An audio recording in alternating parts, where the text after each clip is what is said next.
Today, this year, they will build more $100,000 cars than existed 20 years ago. Wow. And you look at the number of $1 million cars that exist. We made a kind of a series of videos about that idea and went back like the 2003, kind of right before the Enzo Carrera GT SLR were built. And at that point, there were only about $1,400 million cars that we could identify. And you look at it 15 years later in 2018, we counted 25,000.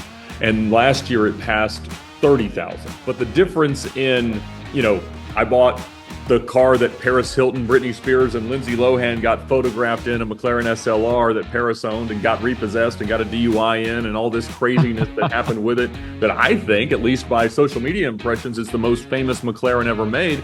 Oh. That's a very different car than a nicer, lower mileage, immaculate history Mercedes McLaren SLR. And I think that makes them fun. The problem that we're seeing, and my greatest allergy in the world is automotive depreciation. And so the fact that these cars at some points are experiencing 4 to 5% depreciation a month from new is economically catastrophic.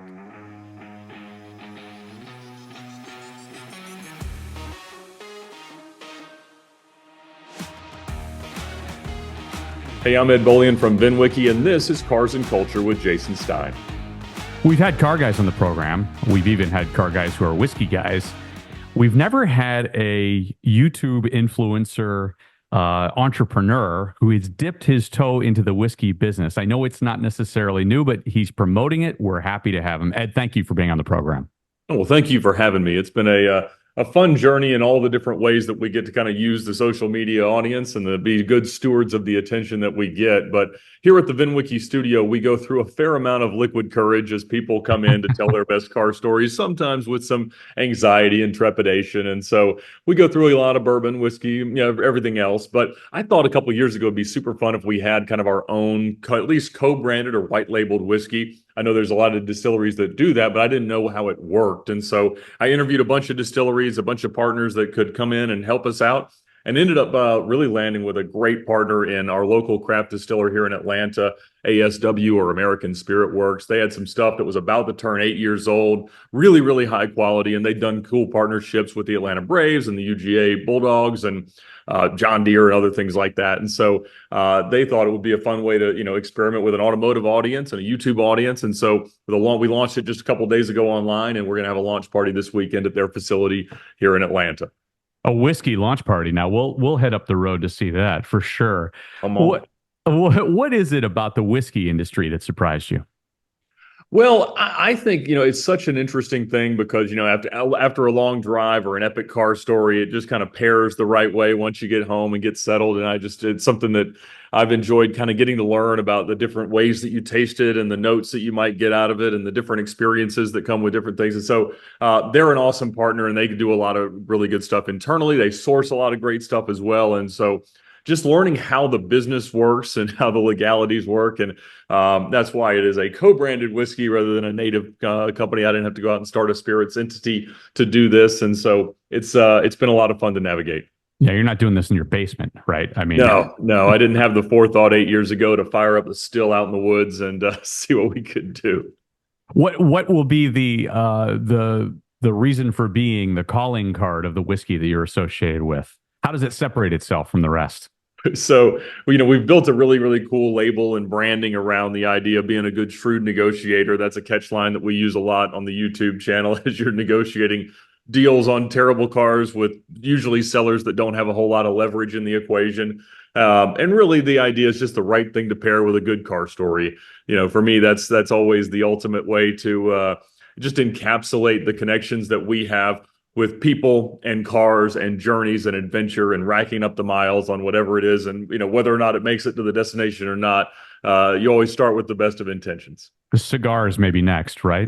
There you go. Although you can't quite taste the whiskey as well with the cigars. They amp up the flavor profiles on the cigar batch. That's true. Give our audience a little bit of a 101 on establishing VINWiki, and it's also its reason for being. And I know for those who are not aware, There's a lot of social vehicle history reporting on the platform that really crowdsources the story of a car, right? It is the story of a car. That's the idea. So I had a background in the car industry, both through the exotic car rental business that I started in college at Georgia Tech, but also as the director of sales at Lamborghini Atlanta for about 6 years. And I was always really fascinated about how the way that you crafted, the way that you told the story of a car could really influence the perception of a buyer and the true value that the car had. I developed the habit of kind of putting all the VINs of all the cars that I'd ever owned on my own website so that people would Google the VINs and find me and tell me where they'd gone long after I sold them. And I thought that was a pretty fascinating way to see a different angle in the life of a car beyond what we're really able to understand either through Carfax or Experian in the traditional ways that you might understand the history of a car, but to even be able to see past your own involvement with it.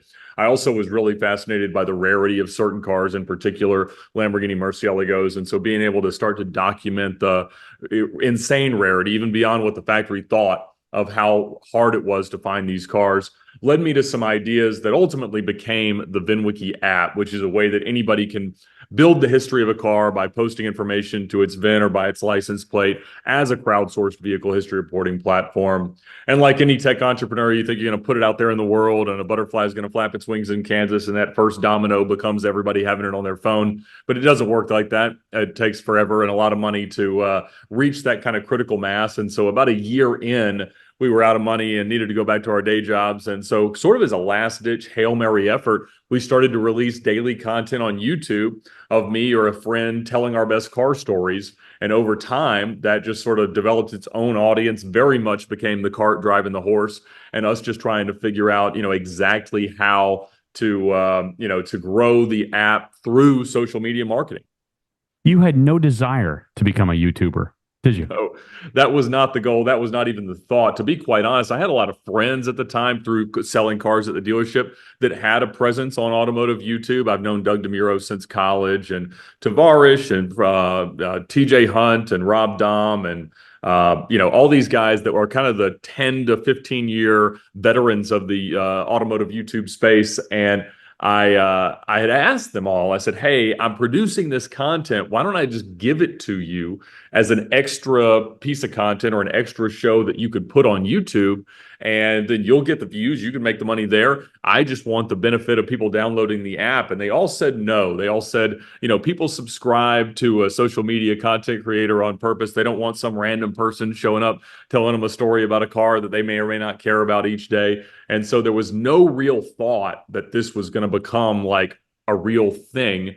And the fact that it blows my mind to this day. And fortunately, it's not the Ed Bolian channel. I'm only maybe 10% or so of the content and most of the ad reads. It really is designed to highlight, encapsulate, and immortalize the greatest car stories from anybody who can show up, sit in the chair, and maybe have a glass of whiskey and tell a good story. And now almost 2.1 million subscribers for an effort that you once said it didn't seem that interesting or pertinent. As you just said, you'd have to constantly release videos and content to fuel this thing.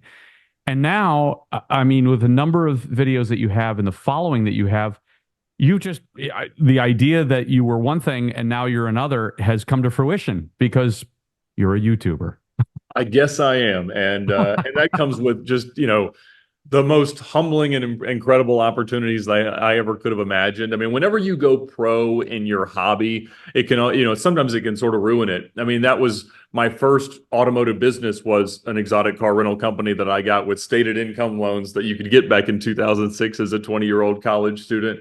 And to be honest, while I learned so much about the car space, about entrepreneurism, about the cars themselves, I had a real struggle because the whole business was about the incremental value and the cost of using these cars. And when I became so hyper conscious of how much it costs to take these things 20, 30, 40 miles, it was like, man, I don't know that I can really afford to drive this car to dinner, even though there's a fleet of them sitting here not being used, because I knew how much the consumables cost, how much the depreciation was, how much the cost of money was, how much the insurance was, what the risks were, how bad downtime would be if something bad happened. And so that sort of soured me, not to the love of the cars, but more significantly to, just like, man, I don't think I can afford to enjoy these cars that I love, even though I found my hack way in to being around them all the time. And it wasn't really until spending some time at the dealership, finally making some slightly better money,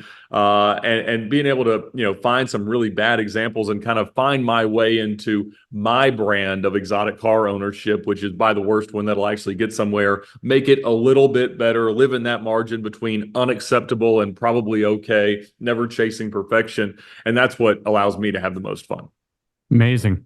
Some of the popular videos on the channel, can a regular person drive a real Formula One car? 6.4 million views. Yeah. Setting an unbeatable cannonball record in a fake cop car, 4 million views. The top 10 valet fails that occur.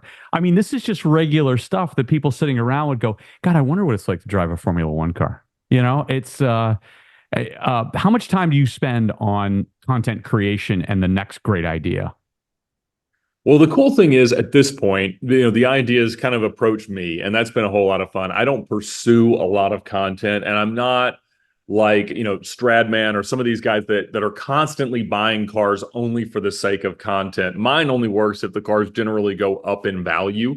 And so it's a very different mindset. But the fortunate thing is that the way that the content works, people show up at the house, they shoot in the garage, they'll come out, shoot 5, 10 different stories that we'll space out over, the next 6 months at times. And so that means that it's pretty easy for me to bank a lot of content. And so, Demiro was here and shot 8 videos in a couple hours, and those will all be great. They'll run through the end of the year. And that can really help me because at any moment I've usually got 100 to 150 pieces of content that are the stories that are shot, but that we haven't released yet. Amazing. How do you think influencers like you have impacted the market for cars in general, and maybe more specifically for Countachs or Diablos? It's been interesting to be able to sort of wield some power to influence the markets and things like that.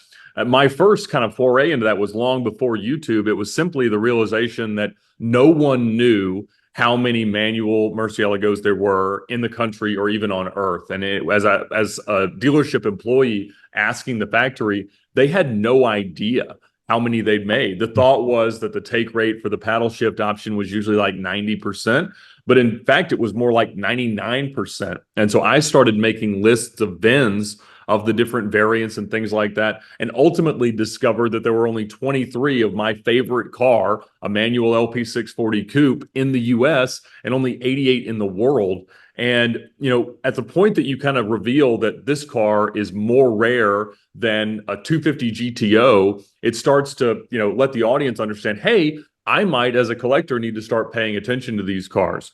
And so the more that you can tell the story, the more that you can inspire people to hopefully, appreciate, desire, and long for the cars a little more than they obviously would. And that can drive the values up, because I knew early on that the only hope that I had to have a garage full of these things was for the ones that I had or was flipping through or investing in or whatever you want to call it, were going to go up in value.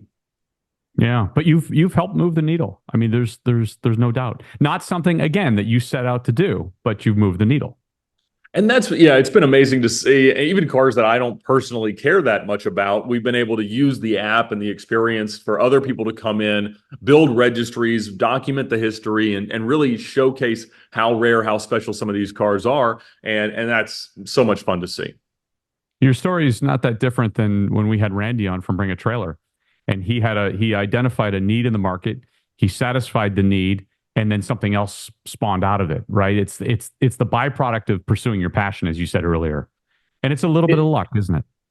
It is, but I think also just how cool the early days of Bring a Trailer were, when you just logged on every day and it was some random find on Craigslist that he or one of his staff writers had found and said, look, I'm not buying this car, even though I really want to. Somebody out there should. And I mean, I remember those days that if you got your car featured on the Bring a Trailer blog, you had to change your number. I mean, it would explode with call volume, because I was at the dealership at the time, and we had always thought, like, we didn't really sell the kind of things that he was searching the deep corners of the internet for. But it was amazing to see how fast your car sold when that happened. It's amazing, isn't it, to see, Ed, how much the exotic car buying world has changed. let's go back to when you were selling them. I mean, they were pretty hard to come by for a long time, and if you wanted one, you really had to look for it. Now it just seems like, am I wrong? They're everywhere. They're omnipresent, and maybe it's just the that our awareness of it has changed. But it's a lot different than that poster on the wall of justification for higher education. That's it. That we're all trying to create in our own driveways these days. I agree. It's so wild because today, this year, they will build more $100,000 cars than existed 20 years ago. Wow. And you look at the number of $1 million cars that exist. We made a kind of a series of videos about that idea and went back like to 2003, kind of right before the Enzo Carrera GT SLR were built. And at that point, there were only about $1,400 million cars that we could identify. And you look at it 15 years later in 2018, we counted 25,000. And last year it passed 30,000.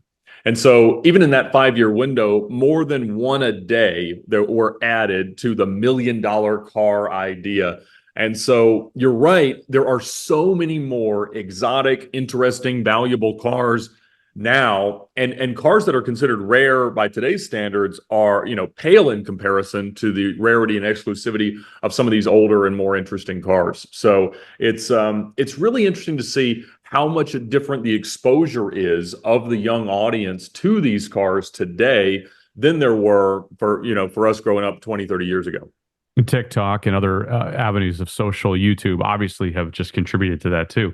We're a long way from you seeing that Ferrari 355 Spider pass you on the highway, aren't we? That was kind of We certainly are. And yeah, I remember how impactful that was for a car that there were, 10 to 20,000 of, just because I would maybe see one every few years around Atlanta. There simply weren't the volume. Even when I joined Lamborghini Atlanta in 2009, partially due to the recession that was, underway, but they'd only sold 5 new cars that year. And, wow. With Urus's and everything else, I mean, most Lamborghini dealerships are selling, 10 to 15 new cars a month now. And so just the paradigm shift that's happened has been quite a thing to witness. Tell me a little bit about your experience after college. I mean, you knew that you wanted to get into the car world, Yeah. and you talked about it a little bit a moment ago, but the exotic car rental company was something that you ran in college. How was that experience? And how did it lead you here? Sure. I mean, I have now made considerably more money telling stories about the exotic car rental business on the internet than I did actually conducting the exotic car rental business. But it was just something that I saw as a market opportunity. It was much more an opportunity 20 years ago than it is today, because now everybody just steals your cars and we have to go out and try to find them. But I think that at that point, there were exotic car rental companies in Miami or New York or LA, but not in kind of secondary cities like Atlanta. And so there was a need, especially in the decline of the economy from '08 to 2010, for an ownership replacement alternative in renting rather than buying, or in prepaying for bulk rentals in lieu of owning the car with everything that would go with it. And so we did have a lot of success there, and it worked out really, really well. The biggest benefit that I honestly took away from it was building just bulletproof car credit, because I had all these loans open simultaneously and I was paying them all on time, unlike most people, in 2008, 9, and 10. And so it allowed me, as opportunities came up in kind of the next chapter of my automotive career at the dealership, to be able to buy stuff and leverage it, to a degree that most of my customers that made real money couldn't actually do. And so it's nice to have good banking relationships, and that has created some insane opportunities for me since then. You told a great story once of one of your first Lamborghinis, your first Gallardo, and the fact that you had traced the VIN, right? And you found out that it had gone from America to Hong Kong. Is that correct? Correct. Yeah. So that was one of the things that popped up with when I would put all the VINs out there for all the cars that I'd had. Somebody else had Googled it and realized that the car had been exported to Hong Kong. I found out that another Land Rover had gone to Russia, one had gone to Puerto Rico, and the guy found me and asked me, is there any way to make it stop leaking oil? I said, no, it's a Land Rover. They stop when they're empty. but I thought that it was so much fun to be able to see where these cars pop up at different shows and different events and things like that. And, today, probably, at least once a week or once a month, I go through all the cars that I've sold on the VINWiki app just to click through and see where they've shown up, how many more miles they've got on them, and if they've got modifications and things like that. To me, that's always fun. Yeah, that's the story of it, isn't it? It's the it's the story of what you once owned, or as a friend of mine used to say, you're only ever renting. But once owned, and now it's on to someone else's story too, which is probably what makes VINWiki so successful, isn't it? I think that's what makes the app successful, and the YouTube channel in the same regard, is that, that now it's like it almost feels like you can trip across any street corner and get run over by a Lamborghini, which is a very, very different reality than I grew up at, and it's still a special thing. But the difference in, I bought the car that Paris Hilton, Britney Spears, and Lindsay Lohan got photographed in, a McLaren SLR that Paris owned and got repossessed and got a DUI in, and all this craziness that happened with it, that I think, at least by social media impressions, is the most famous McLaren ever made. That's a very different car than a nicer, lower mileage, immaculate history Mercedes McLaren SLR. And I think that makes them fun. We've seen in the past that Steve McQueen's cars would bring 2 or 3 times what they should have, or cars with immaculate, cultural history, or cars that were in amazing races or won great things. Those could become really, really special. But, the idea that we're now kind of in this MTV Cribs, DuPont Registry, Top Gear, Gran Turismo, Fast and Furious, Gone in 60 Seconds generation, there's different affinities for these different cars. And so my goal, after I kind of achieved owning my dream car of a manual LP 640, I honestly had kind of a crisis, because most of my career had been spent finding a way to have and own one of these cars that I could actually drive that didn't have a huge loan attached to it. And I found the worst one on earth, and I had the title in my desk drawer, and I thought it was the greatest thing on earth. It was the goal of all goals as a car guy.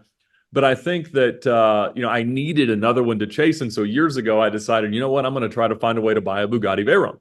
And, this was a car that kind of came out when I was most impressionable as a car enthusiast growing up. And it won everything. And it was the first $1 million car. And I'm like, I don't know how I'm going to afford one, but one day I will. And through building up car credit and things like that, I was finally able to a few months ago. And of all the cars available, there was one that just really stuck out, because it was the Frankfurt Motor Show car that then sold to Birdman. Birdman gave it to Justin Bieber as a present. He sold it to Floyd Mayweather. He sold it through some, weed smuggler's nephew to Little Uzi Vert, who I don't really know who that is, but he's supposedly famous. And having this kind of star-studded pedigree of a car is very different when you present it at a car show or to a social media audience, or just some guy at a gas station.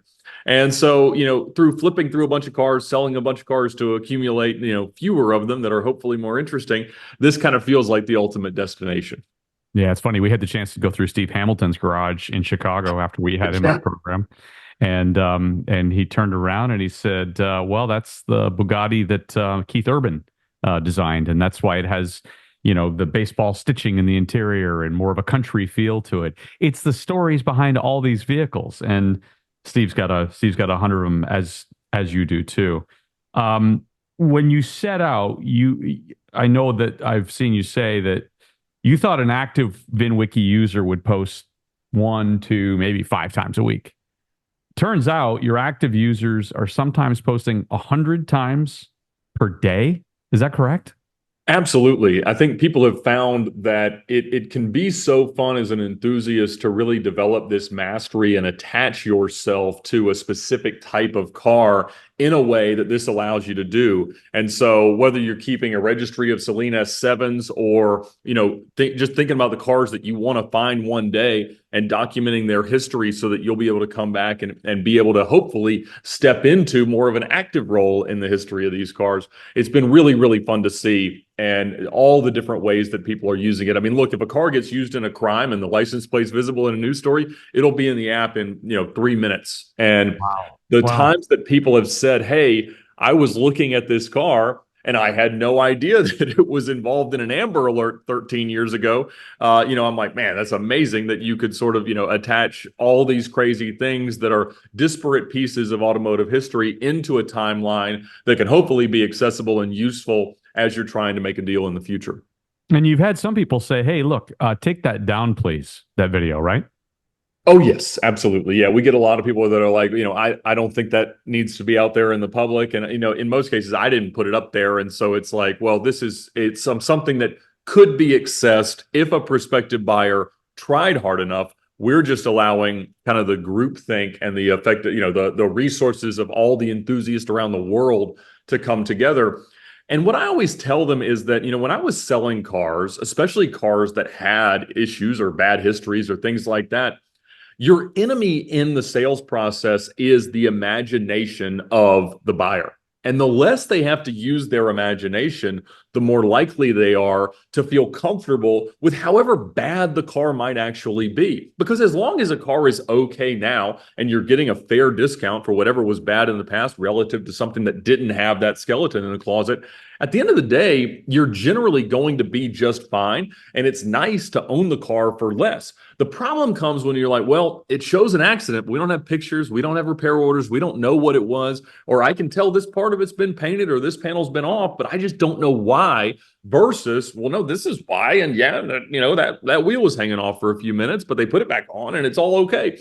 And as long as you can check a car out and make sure that it's all right, sometimes it's more fun to not have to worry about being the next person to scratch it when you know that it's already been scratched and spray painted and vandalized and whatever else happens. And you've made a fairly comprehensive set of videos in the past about really getting burned on purchases, right? And I know you're trying to educate folks here as well. You had a dealer lie about some issues with a Range Rover, wasn't it? I did. Yep. And, I think anytime you want to go out and buy sketchy cars, you always run the risk of misrepresentation or, things just not being what they seem or as they're described. And, what I've learned to do with the cars that you'd say specialize in, like Lamborghini Murciélagos, is I know pretty much all the things that can go wrong. And I'm able to say, look, I assume, because you haven't told me that I don't have to, that I have to fix all of these things. Here's the retail price to fix all these things. I'm going to discount from a retail price by all those numbers to this number. And that's what I can bid with confidence, with an ability to close right now without an inspection. Now, that's usually lower than a seller wants to take unless they're very desperate or they need to move very fast or they're just too lazy to try to document the car more thoroughly. And so if I can back a car up by all of the worst nightmare issues, then I'm probably going to be okay. And on that Range Rover, all of the worst nightmare issues were lied about, misrepresented, and I had to fix them all. And so I ended up owning the car for full boat retail, but it was a better car because all those things had been done. Yeah, a great example, too, of the legal remedies and consumer protections that don't really help some situations, especially with bad actors.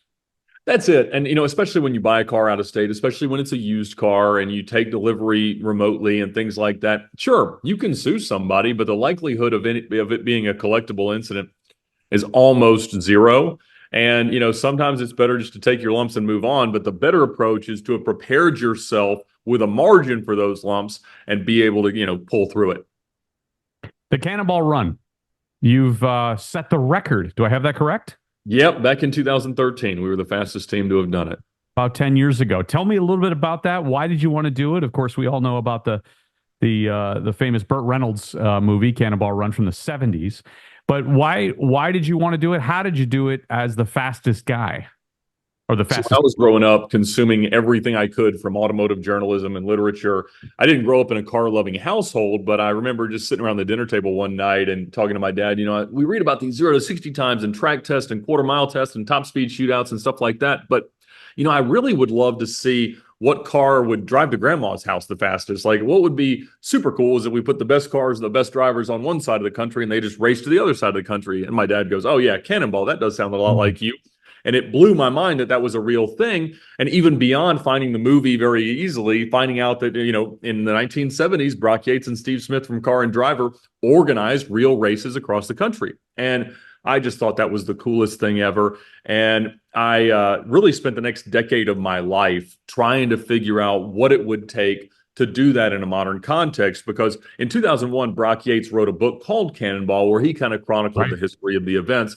And one of the things that he said in the epilogue was that it was impossible to advance on the times from back then today because there were twice as many cars on the road, twice as many cops. The penalties for getting caught speeding were so much higher. Nobody would be stupid enough to even try. And even if they tried, it isn't possible. And he thought the 30-hour wall was something that could never be beaten just because of, the logistics involved. And so during my time in college, I actually saw Alex Roy and Dave Maher advance the time for the first time since 1983. And so that was a moon landing to me because it just brought this crazy idea into a new and modern context that I was fascinated with. And so I, continued to kind of research the right car, the right gadgets, the right team, the right approach, the right route, all the things. And it really just became the Super Bowl of being me as a car enthusiast. And when I wrote the book about it afterwards, I kind of opened it with a letter to my son saying, man, as your dad, the only thing that I honestly care about is making sure that you understand that God loves you even more than I ever could. And that if you can understand salvation through Jesus, then I've done everything that I need to as your dad. But if I can teach you one more thing, it's that as you go through life, as you try to define yourself in this world, as you try to set out in your career, if you can find your version of what Cannonball was for me, a way for you to prove, not to the rest of the world, but to yourself, that you've developed the skill sets, you've developed the abilities that you want to prove and cement and show the world and show everybody else. I think, this was that for me. And it was problem solving. It was an automotive challenge. It was a driving challenge. It was a logistical challenge. It was a managing risk in many, many, many ways. And I think, for me to have been able to pull into the Portofino 2 hours and 14 minutes faster than the record at that point, a record that then stood for 6 years and really changed, I hope, the way that people approach the idea. We've now documented over 350 Cannonball times over the course of the last 120 years and really been able to see backwards and forwards. I mean, there was just another drive last night that arrived safely. There might be one tonight. I don't know, who could say, but it's so much fun to see autonomous records and electric car records and round trip records and northern route, southern route, coast to coast. Like it's been an explosion of enthusiasm, and it's been an honor to see it. Well, share a couple of stories from that record-breaking run. What kind of car was it, and what do you remember the most from the journey? For sure. So we took a 2004 Mercedes CL55 AMG that I bought with every dollar I had off of Craigslist and put every gadget on the credit cards that they would take. We had 2 extra fuel tanks, 3 radar detectors, 2 laser jammers, an ambulance traffic light changer, CB radio, police scanner, kill switches for all the lights. Obviously, everything that we could possibly have to be able to do this as safely as possible, given the resources. And fortunately, that was in 2013, and we saw that gas prices were high, trucks were just starting to have speed limiters, and so some circumstances that made it a little bit easier to do it were starting to come out. Waze was out, but not really in full use, and so it wasn't exactly the same thing as going out today and doing it. But it was a really, really fun challenge. The biggest thing that we ran into that almost derailed the thing for a few minutes was I didn't know that you had to tell your credit card companies that you were going to be traveling, and Amex has these algorithms that overlays with charges and flight paths. And so when we got to our second fuel stop in Groom, Texas, I swiped all my cards and they all got rejected. And my co-driver and our navigator had gone in to use the bathroom, and I'm yelling like, "Hey guys, come out here! We need." And so apparently, I got a phone call that explained this to me a few minutes later after we'd finally gotten back on the road after a 12-minute fuel stop, which is like the worst possible imaginable thing that could happen on a Cannonball. We checked, and there was no way, given the flights that are available, that you could have gone from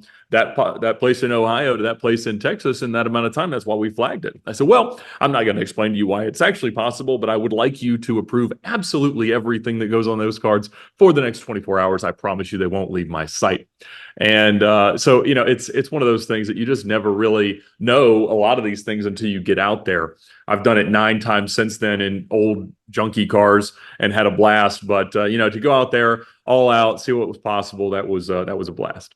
It's its own culture, isn't it? The Cannonball Run. It is, and that's the cool thing about the automotive culture is it's something that you don't have to grow out of. It's not like playing sports as a kid, or the things that we can't do always. There's always somebody that's obsessed with whatever it is that you are in cars, and I think to see so many people at our phase in life that kind of come into the Cannonball world for whatever way, with whatever kind of approach, and they just find that there's people here and that they get to swap stories and go to swap meets and go to all the things that you get to do, and get together for reunions and old junky car runs and all the things that we do. It has been a tremendous honor to kind of be a bit of a figurehead in that world for the last decade. What was the total time when you were 2 hours and 14 under? We did it in 28 hours, 50 minutes, and that was a 100.3 mile an hour moving average. Incredible. When's the last time you did it? I did it last year. A guy organized a period correct race, so all the cars had to be pre-1984. And so we ran a 1976 Rolls-Royce Silver Shadow and dressed as the Sheiks from Cannonball Run, which didn't get me shot, which I was amazed by. But that was good fun. Leaked a lot of oil. Yeah, I bet. A few more things here today. Give me a YouTuber's perspective on the future of the EV market. So, the thing about social media is that it invites everyone to comment and about whatever it is that they become passionate about and things like that. And I think that, the electric car movement has been so politically funded and politically motivated that it is not reflective yet of true market preferences, and that creates some interesting liabilities. The problem that we're seeing, and my greatest allergy in the world is automotive depreciation. And so the fact that these cars at some points are experiencing 4 to 5% depreciation a month from new is economically catastrophic. And there was just a story that a 1.2 million mile Tesla was making the rounds after only requiring like 12 engines or motors. And I'm like, that's insane. Right. And so I think that, I actually I leased my first brand new car, which was an electric car earlier this year, partially just to kind of, feel the experience, but much more so because Audi Financial Services and Audi North America had not spoken to each other in restructuring the incentives to try to emulate those that are available on American cars. And so effectively, the cars were free. And this is a $160,000 Audi RS e-tron GT, the same as a Porsche Taycan Turbo S. And so a buddy of mine runs an Audi store out in Birmingham, and he had seen their updated, rate structures. And he's like, "Hey, Ed, I think I found a proper Ed Bolian deal out here for you." And he had already done like 7 of them at that point.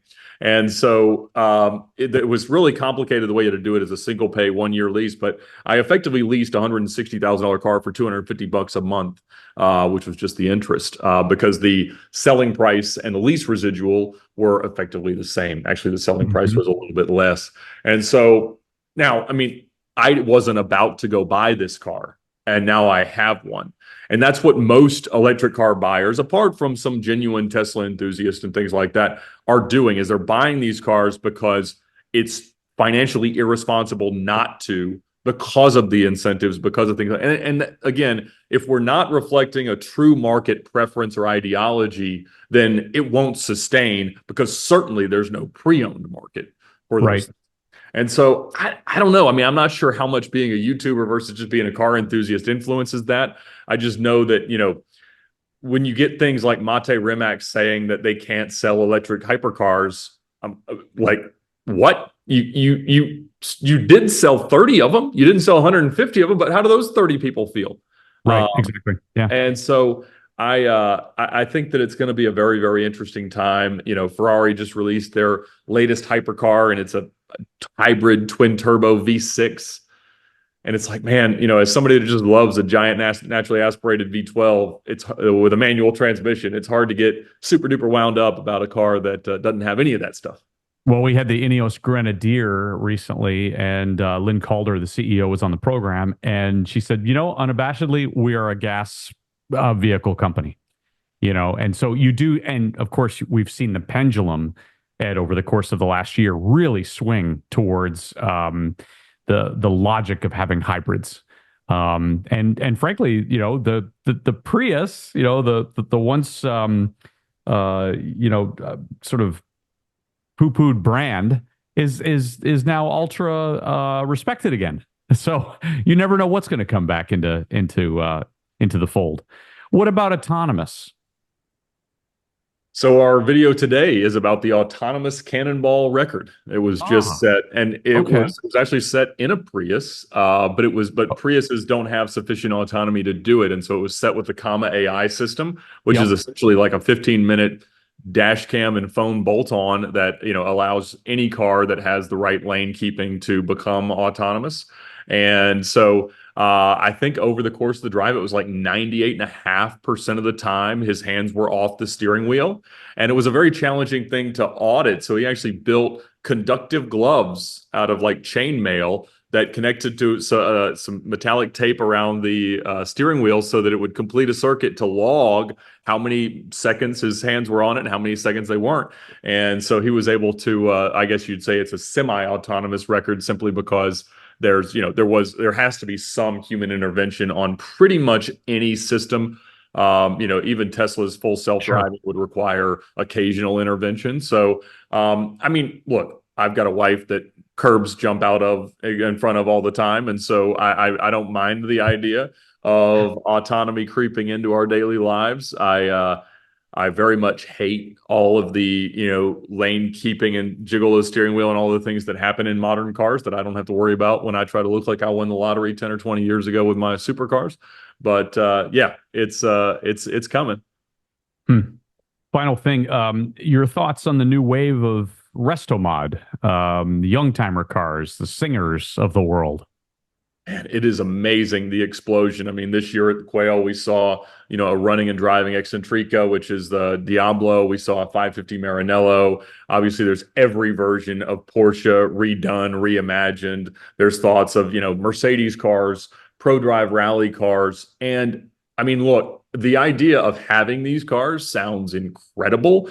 The idea of them costing 600,000, $1.5 million as like a perfected version of a car that would otherwise be 100 to 200,000 can be hard for some people to wrap their heads around, mine included. But at the same time, they're not targeting mass markets. They're targeting people who have collections of everything and they just want the best driving version of a car that they love more than anything else.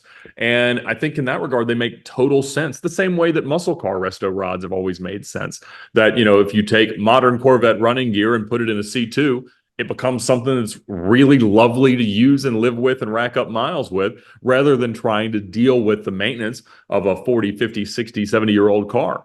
And I think that's fun and it's cool. I don't know where we're going to, where it goes value wise. I mean, there's been a lot of efforts to sort of prop up the value of some of these cars over year with manufacturer reacquiring and things like that. But I think they're super cool for what they are, and it's always fun to see what they come up with next.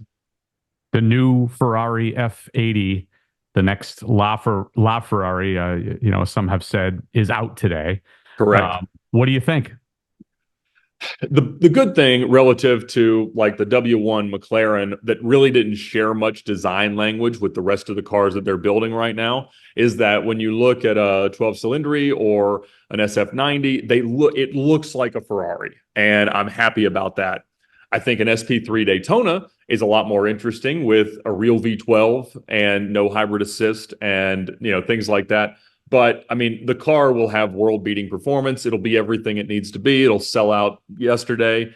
And, I think Ferrari has done such an unbelievable job of curating their client base to be ready for whatever that they are not going to mind that it's hybrid assisted. They're not going to mind that it's a twin turbo six. They're not going to mind that it's still kind of heavy.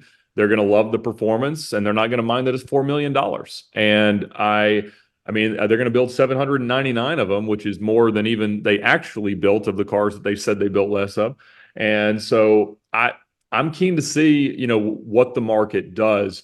The thing that Ferrari is at risk of is that they may not they're not acquiring new customers because now there's no blueprint on how to acquire the coolest, rarest stuff. And for years you could just buy everything, and then it was like, well, no, you got to buy two of everything, and then, well, yeah, you got to buy everything plus you got to buy the old cars, and like, well, you got to have the old cars, and your new stuff now has to have $200,000 worth of options per car, and you got to go to Cavalcade, and you got to race challenge, and you got to buy an F1 car that you can't drive. And they now have enough people that'll say yes to everything that they don't know what else to ask their customers to do. And so if you're approaching with no relationship, I think that ship has sailed. That's what Jay Leno told us. That's why he doesn't have any. That's right. That's right. What a pleasure, Ed, to have you on the program. Thanks for contributing to car culture at a very fascinating level, whether it's Cannonball runs or whiskey. And good luck this week with your new whiskey venture. We'll see you at the tasting. I appreciate that. Come on up. Thank you, Ed, for being on the program. Take care.